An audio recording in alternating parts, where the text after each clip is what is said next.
Imagine you're cruising at 35,000 feet, surrounded by the hum of the engines and the comforting rhythm of a routine flight. Everything seems normal until the flight crew notices something unusual about a young boy sitting quietly in one of the seats. At first, it's just a feeling, a subtle unease they can't quite explain. But then someone glances down and notices his feet, and their concern skyrockets. The cabin crew quickly exchanges nervous glances.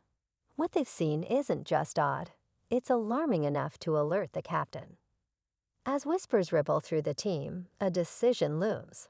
Should they interrupt the flight and land immediately? The stakes are high, and every second matters.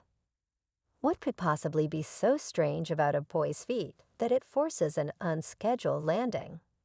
Was it a medical emergency, a sign of danger, or something else entirely? Stay tuned as we unravel the mysterious chain of events that left passengers and crew alike on edge, and led to a decision that no one on board will ever forget. The crew's decision to notify the captain wasn't made lightly. They had seen their fair share of unusual situations during flights, but this felt different. As they tried to stay calm, their thoughts raced. What was wrong with the boy? He didn't seem distressed. If anything, he looked too still, almost as if he were trying not to draw attention.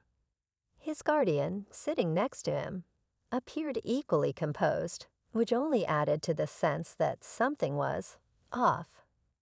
One of the flight attendants discreetly approached the boy and bent down to check on him. It was then that they noticed his shoes didn't seem to fit properly.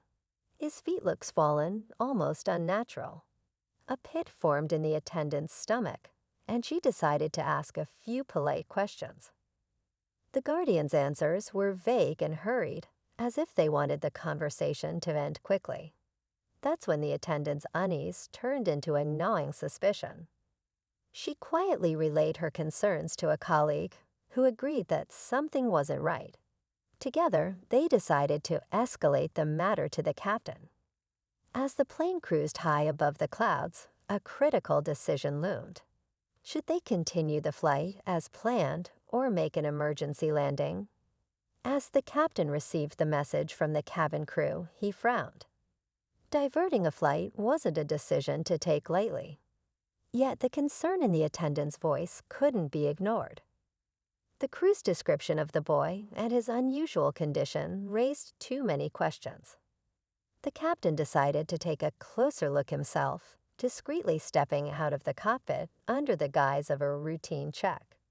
In the cabin, passengers were blissfully unaware of the growing tension. Most were absorbed in their in-flight entertainment or drifting off to sleep. But the crew's focused expressions told a different story. The captain walked down the aisle and stopped near the boy's row, observing from a distance. The child sat motionless, his hands clasped tightly in his lap. The guardian seemed to sense the attention and shifted uncomfortably, avoiding eye contact with anyone who walked by. Back in the galley, the flight attendants discussed the possibility of something more serious. Could the boy be in danger? Was this a medical issue or something even more unsettling? Every theory raised more questions than answers. Time was running out to make a choice, and the team knew they couldn't afford to wait much longer. The pressure was mounting, and no one could predict what might happen next. The captain returned to the cockpit, his mind racing. The guardian's nervous behavior and the boy's unsettling stillness left him with a growing sense of urgency. He knew the situation required more than observation. It was time to act. With a steady voice, he informed air traffic control of a possible emergency and began preparations for an unscheduled landing. The crew braced themselves, hoping they were making the right call. Meanwhile, back in the cabin, tension rippled through the attendants as they tried to stay professional and composed. One attendant approached the boy again, this time under the pretense of offering a drink. She carefully looked for signs of discomfort or distress, but the boy wouldn't even meet her gaze. His silence was deafening, and her heart sank further when she noticed faint marks on his ankles, just visible above his ill-fitting shoes. Passengers began to notice the subtle shift in the crew's behavior.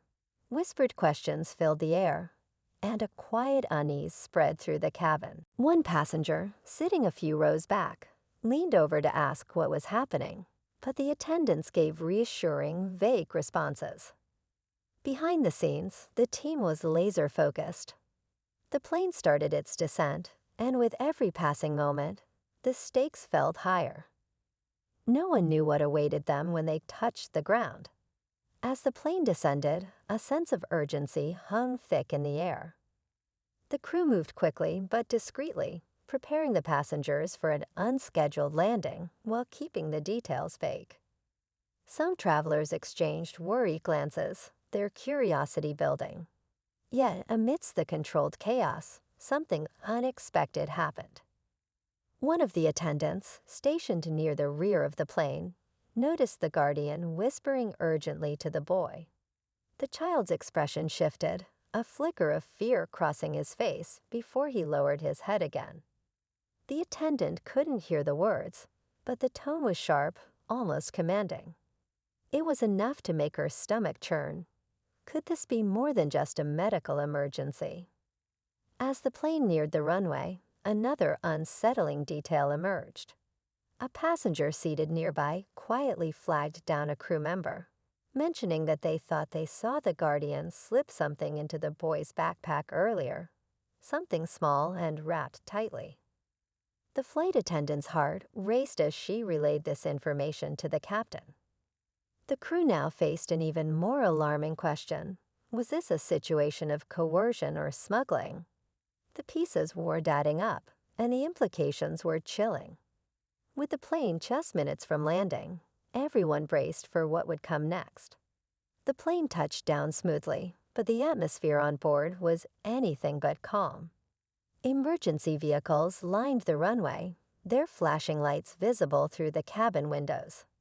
The captain's voice came over the intercom, reassuring passengers that everything was under control, but that they'd need to remain seated. As the plane came to a stop, uniformed authorities quickly boarded. The crew directed them to the boy and his guardian, their nerves stretched thin. Passengers watched in tense silence as officers approached the pair. The guardian's demeanor changed instantly, calmness replaced by agitation. When the officers asked them to step into the aisle, the guardian hesitated, gripping the boy's arm tightly. That's when the boy did something unexpected. He spoke. "Help me," he whispered, barely audible, but enough to confirm the crew's worst fears. The officers acted swiftly, separating the guardian from the boy and searching their belongings. Inside the boy's backpack, they found tightly packed items, evidence pointing to a case of human trafficking. The guardian was taken into custody, their protests drowned out by the gravity of the situation.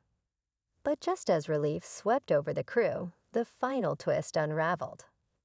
Another passenger, sitting a few rows back, was seen hurriedly attempting to discard a similar package under their seat. The authorities quickly intervened, realizing this wasn't an isolated incident, but part of a larger, more dangerous network. What had seemed like a single act of vigilance had uncovered something far bigger than anyone had anticipated. As the authorities secured the second passenger, the reality of what had just unfolded began to sink in. The flight crew exchanged relieved but shaken glances, knowing their instincts and quick actions had prevented something far more sinister. Passengers, though still confused, applauded the crew's professionalism when the captain explained the need for their swift response. The boy, now safe and away from the guardian, was escorted off the plane by officers and medical staff. For the first time, he seemed to relax, his tense posture softening as he clutched a blanket one of the attendants had given him. The crew learned later that his whispered plea had been the key to exposing not just his situation, but a broader trafficking operation, with multiple arrests stemming from the investigation. As the passengers disembarked, many stopped to thank the crew, who had remained calm under immense pressure. Though the day's events had been far from ordinary, they reminded everyone on board of the importance of paying attention to the small details and of speaking up when something doesn't feel right. The plane eventually took off again, its passengers carrying with them not just a story to tell, but a deeper appreciation for the vigilance and humanity that had made all the difference.